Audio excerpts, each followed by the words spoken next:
Seek out the best. 2 words to describe the activity. The Yoruba Unity Forum is conducted. Be the first to know.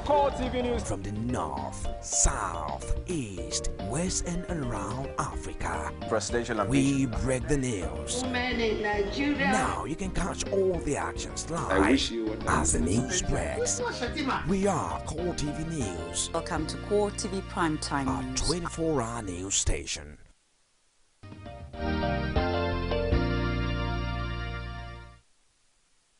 Good morning, Nigeria, and welcome to Cool Digest Thursday, where we bring you in-depth review and analysis of issues as they evolve within Nigeria. I am Nifemi Oguntoye. Hope you woke up on the right side of the bed.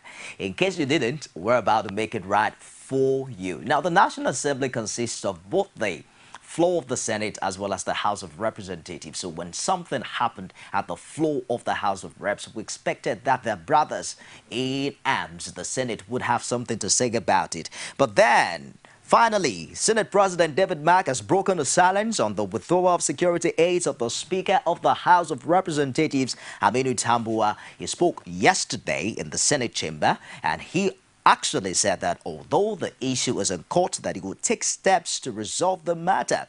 He also has now vowed to protect the legislature. You recall that there has been lots of calls that the executive should not interfere with that arm of the government that has the sole responsibility of interpreting the law, so to speak. Now, there are not just issues with the House of Reps. It looks as if the Senate is also having his own share of the crisis. This time around, the big question is how united is the big party, the People's Democratic Party is. For the second day running, the Nigerian Senate on Wednesday adjourned the sitting without considering any of the bill or report listed for deliberation. The Senate adjourned to next week as a result of a protest by senators from the majority party, of course the PDP, over the recent Ward Congress. Now, all of the issues of Mr. Tambuwal defecting from the PDP to the APC were anchored on division or factionalization of the PDP. How will all of this impact? Only time will tell. It has now snowballed into a full-blown disruption of legislative activities, and of course, APC lawmakers at the floor of the Senate are kicking.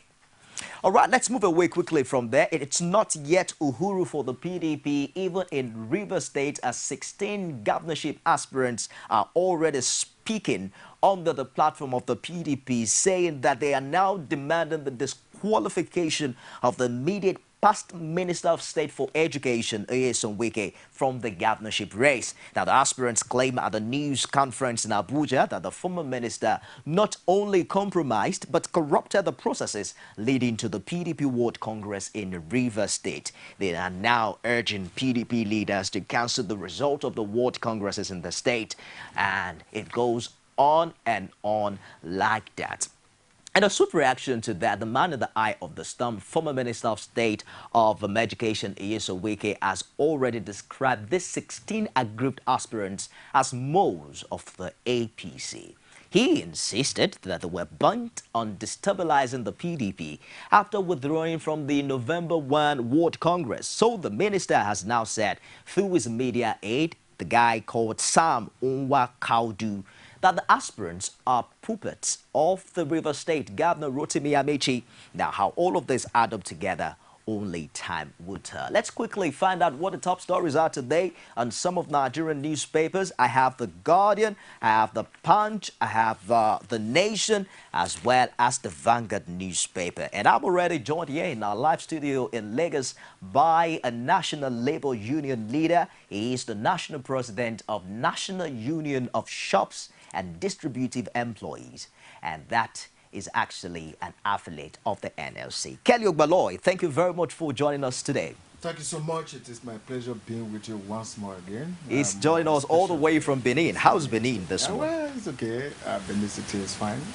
I've been out there for this 48 hours in any case. Oh. Well, it's my opinion that at the time I left, it was in a good condition, except that the rain has also taken its toll. Most of the streets are gone now, and you cannot drive into your house your compound very successfully because they are very seriously in a very deplorable state. Unfortunately, not far away from the experiences of some residents here, even in Lagos. So, well, for the majorly used roads, yes, you can say they are fine, but how you negotiate your house still a problem in the state. It's all right. Let's quickly find out what the top stories are today. We kickstart with the Guardian newspaper.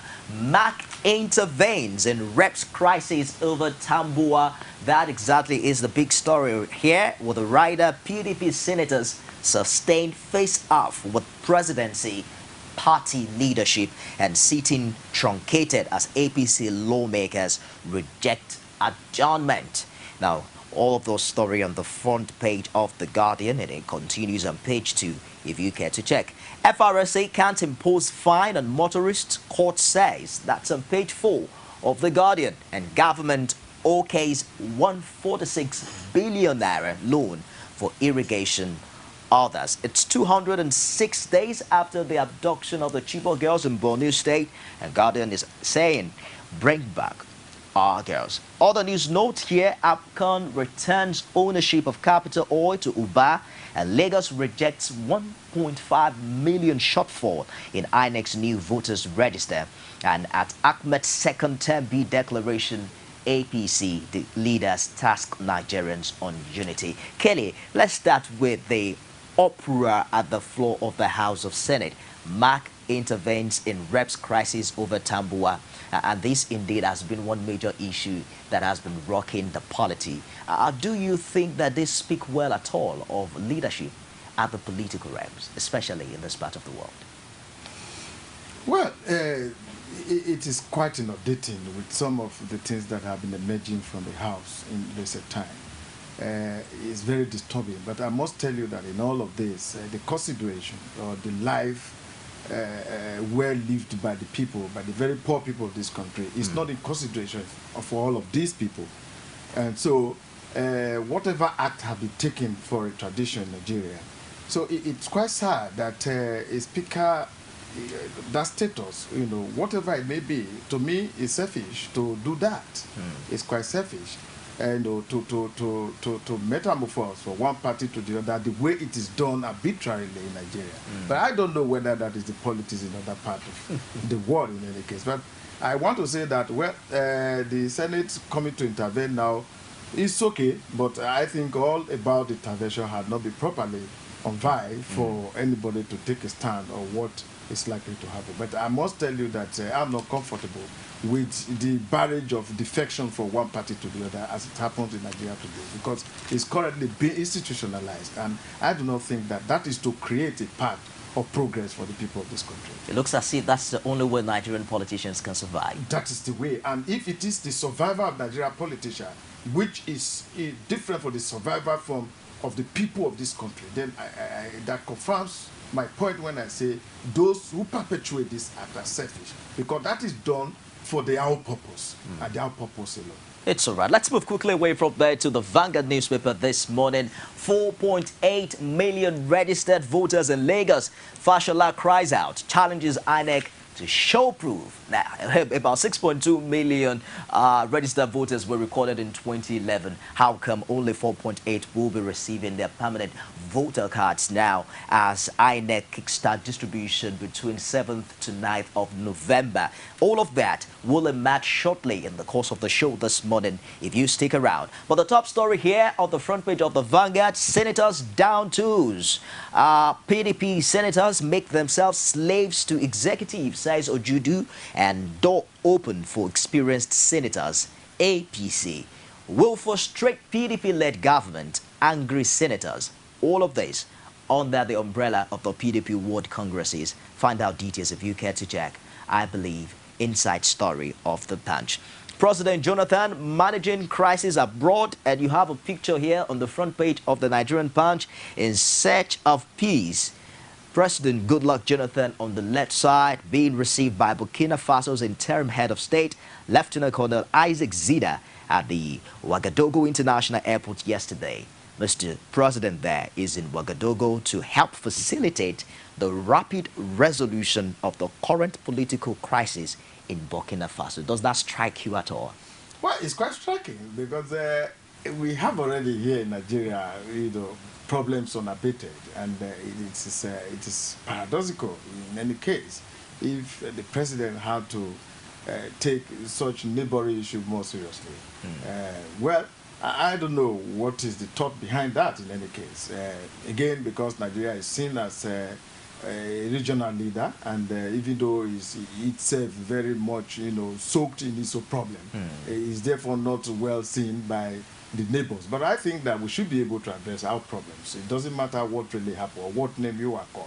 We have already in Nigeria problems yet unabated. But then we seem to record quite an amazing record of success in international peace mission. Why is it impossible to domesticate this international success back at home? But you must remember that whatever is happening back at home now is highly politicized. So that is why you can find out that soldiers, they themselves are defected and running away for the war front, which fundamentally is their responsibility to defend the sovereign integrity of this country. And so if they are sent out there, they are already running away. And of course, you have cases of where there were, this approach that is King Glove and not even seriously done in the past. So what I'm saying, in essence, is that whatever is the problem we are having here has an attachment of political sentiment, infused into it. And that is why you find that it is almost becoming impossible for us to get solution to most of the problems we really have here. All right, other stories on the front page of the Vanguard this morning. We have Burkina Faso Sub-Saharan Spring, an editorial there with a columnist that you might find interesting. And there's a story on synagogue. I'm yet to be served witness summons, says TB Joshua, and Naira nosedives as anxiety grips investors over failing crude price. Okay, my favorite is here, the Mr. and Mrs. cartoon. Let's see if the camera caught it this time. My uncle passed on at the age of 89. His wife joined him 3 weeks after. People say they must have loved each other when they were alive. That's Mr. speaking. Now listen to what Mrs. says. Do we really love each other? A big question for them to think over and ruminate over. Quickly on the back page for some sports stories, sport lovers out there. Our score against Congo. Bafana, Uche boasts. Well, only time will tell. And Nigeria versus Ghana, more than a friendly, says Ghana under-23 coach. Nigeria versus Ghana, Agbim confident, and other interesting sports stories there if you care to check. Our next point of call quickly now is on the Nation newspaper. The top story here, Tinubu to Jonathan. Go. And the rider, Kwara governor to contest again. The front page picture here shows the broom revolution in Kwara, and there's a caption here: if you are the commander-in-chief of the armed forces, why should any part of this country be under occupation? And you give us excuses every day. In any civilized country, Jonathan should resign. Now, Kelly, every presidential aspirant, every politician seems to anchor on the case of insecurity to tackle the incumbent, especially as we count down to 2015. Shouldn't all parties be united in the fight against terrorism at this point in time in Nigeria? Yes, of course. That is what it should be. And that brings us back to when I say some of these, in fact, quite a number of these politicians are selfish. There are those who are asking for they themselves. Because now, if we have insecurity or security problem in the country, how does it become the sole responsibility of the government in power? How does it become, as much as it is celebrated today, it becomes the problem of everyone. It's not the problem of the ruling party or the opposition to talk about. So those who says the president must should resign in this respect, what are they doing in their case? Is it talking this in the face or the pages of newspaper that will bring the expected resolution to this problem? No. But what have they offered in recent time that the government in power did not take for purpose of implementing and see what result we can get from solving the security problem? So I'm saying that all of this is boiled down to make cheap points in an attempt to feel that I am a better person. You must not be a president before you can serve in a way to put this country in a pedestal. But whether we like it or not, do you think this insecurity issue will count in 2015 as who wins or loses the election? Well, I don't seem to agree with the fact that it will count. Because to me, in my opinion, I am unable to link the security problem and its resolution or the solution to it to the ruling party, as it were. It becomes a problem of everybody in this country. Okay? So if that is going to be used as a cheap way of deceiving the voters or the populace, I think it's a wrong direction. Because we are very enlightened in this country. It's all right. The PDP crisis is also on the front page of the Nation. Senators face up with President deepens. APC kicks as Senate adjourns again. Talks set for Aso Rock. You get details of that story on page 4 of the Nation if you care to check. Oyo, PDP may cancel results. The writer here, no room for irregularities. That's on page 7 of the Nation. Fashola, 1.4 million voter cards missing.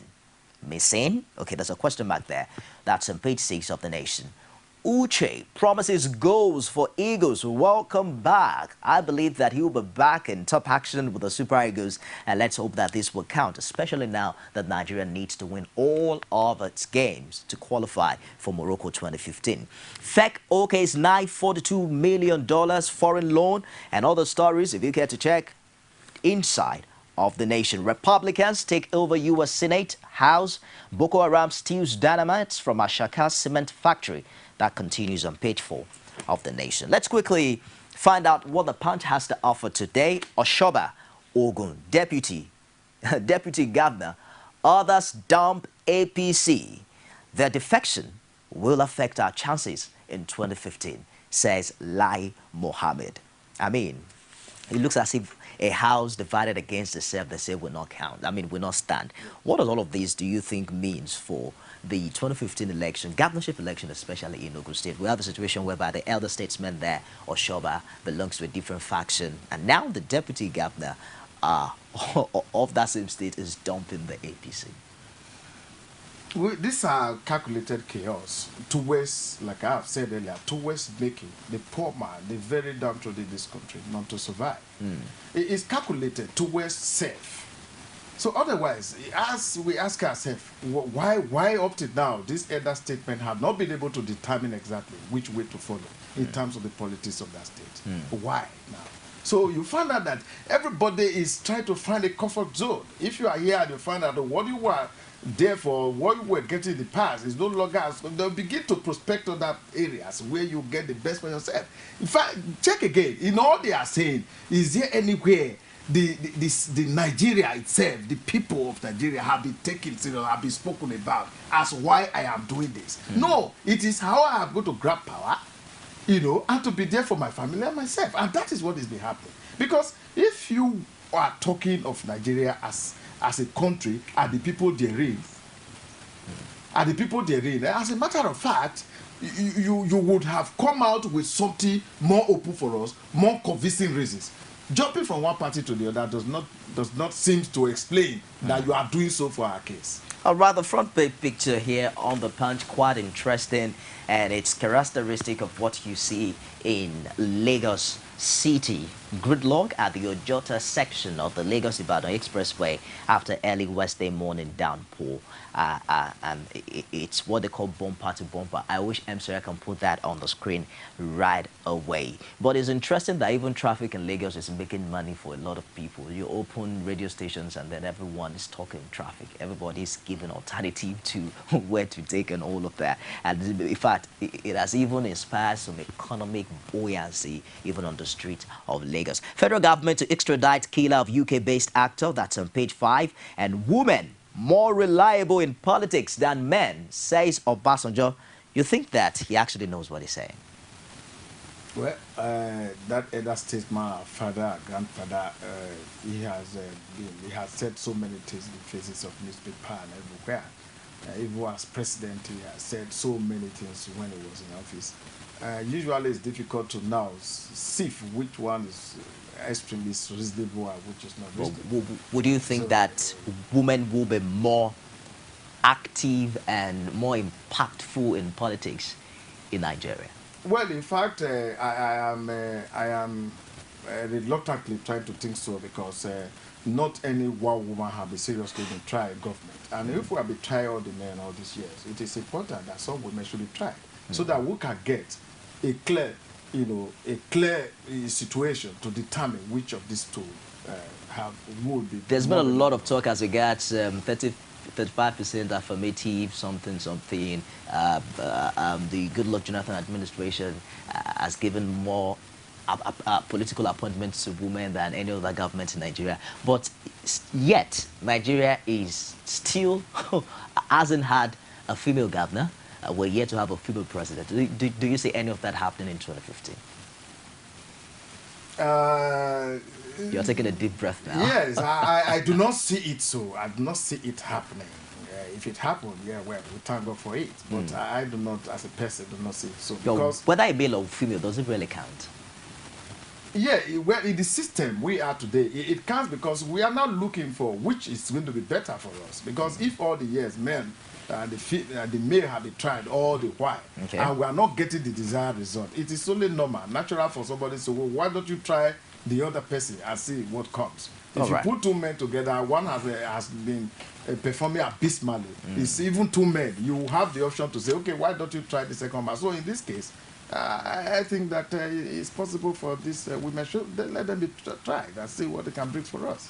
All right, quickly, other stories on the front page of the Punch. Stock market investors lose 528 billion naira in 3 days. Check details of that on page 31. And Boko Haram stole dynamite from Ashaka cement factory residents. That's on page 3. Swiss prosecutors probe Nigerian oil marketers for fraud. Page 31. And synagogue Joshua fails to appear before Corona. That's on page 7. Just before we go, Kelly Obalo, let me quickly take you up on your own area of competent jurisdiction. Thank you. Don't mind me. That's just one of those legal terms that I'm learning.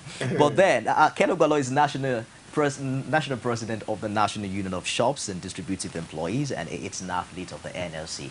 And we're about to take him up on labor unions in Nigeria.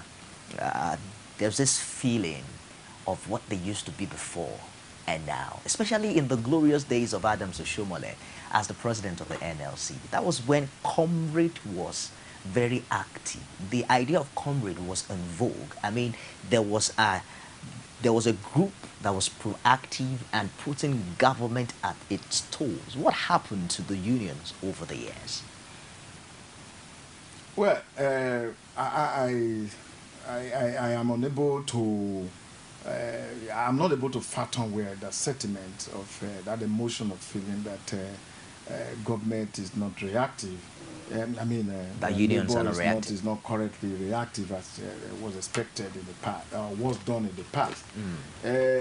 Well, to me, I think yes, the past leaders of the immediate past leaders of leadership of Nigeria Labour Congress or the labor unions. We're more likely to be more physical, in agitations. But today, what you find is that we must move from the old time of physical approach to most things to a more scientific negotiations and dialogue.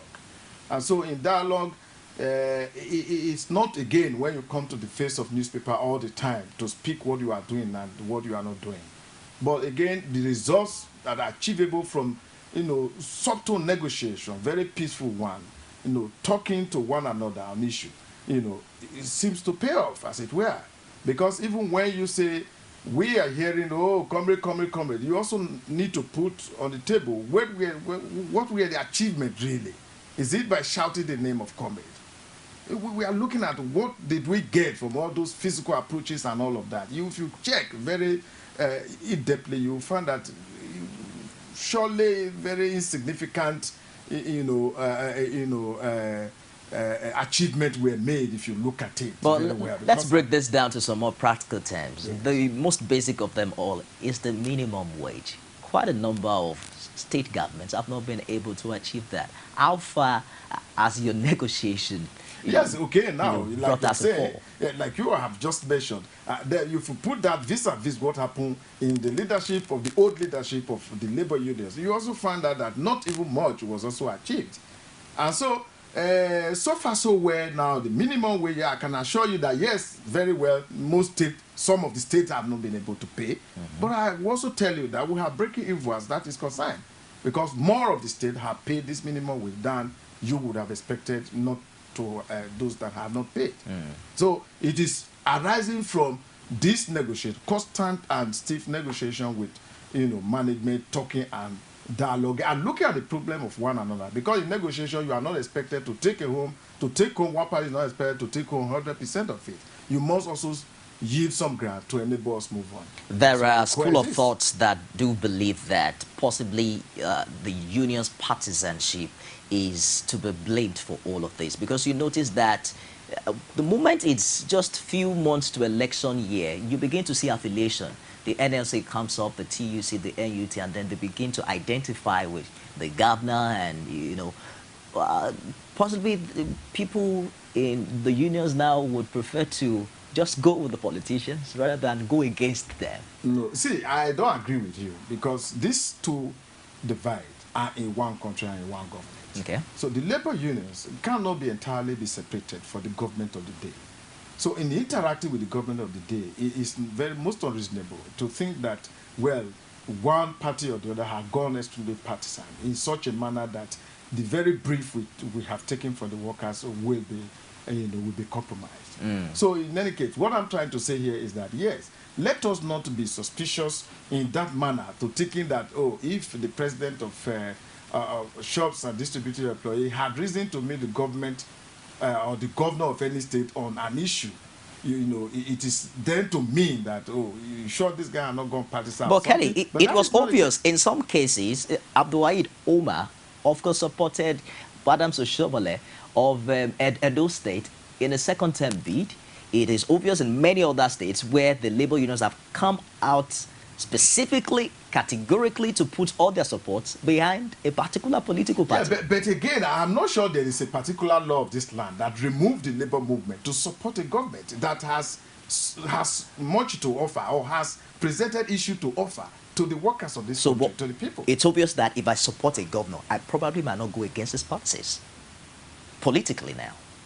Yes, of course. Before we had to do that, in any case, we are looking at what is on ground for the people you are going to govern, including the workers. So it is not just the bread and butter thing. It's like it is imagined. It is not like Omar going to the governor of Edo State to have a payment of one thing in order to give support. Our support is basically on the ground that we are seeing what you are doing. We are seeing what is to be achieved in the future. In consequence of which we say, yeah, this particular governor or government is ours, and we want to work with the government. So nothing removes us from identifying, because we also vote.